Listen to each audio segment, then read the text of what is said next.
पंढरपुरातील चंद्रभागा नदी घाणीच्या विळख्यात सापडली आहे। या नदीत जनावरे, निर्माल्य, भंग झालेल्या मूर्त्या, फुटलेले देवांचे फोटो, दशक्रिया विधीसह वस्त्र व विविध साहित्य आणून टाकत असल्यामुळे नागरिकातून संताप व्यक्त केला जात आहे। चंद्रभागा नदी स्वच्छ करा, अन्यथा चंद्रभागेतील कचरा शासकीय अधिकाऱ्यांच्या केबिनमध्ये टाकण्यात येईल असा इशारा महर्षी वाल्मिकी संघाचे अध्यक्ष गणेश अंकुशराव यांनी दिला आहे।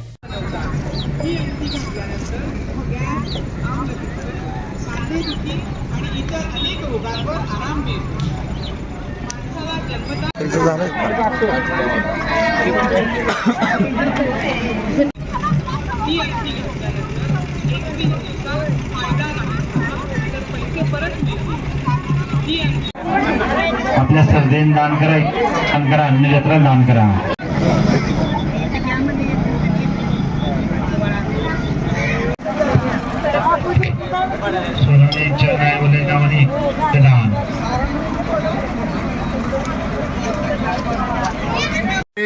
गणेश अंकुशराव, मी एक सामाजिक कार्यकर्ता आहे।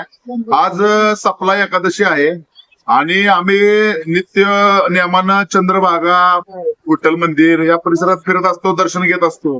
पण चंद्रभागेचं पात्र आणि चंद्रभागेचं पाणी पूर्ण गटरीचं स्वरूप त्या चंद्रभागेला आलेलं आहे आणि मनामध्ये आमच्या धार्मिक भावना दुखवतात आणि प्रचंड घाणी साम्राज्य आहे आणि पूर्ण गाळ आहे।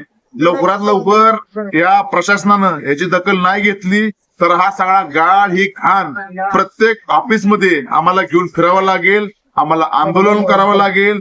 कसं कायदा सुव्यवस्था काय बिघडली ह्याची सगळी जबाबदारी प्रशासनावर राहील।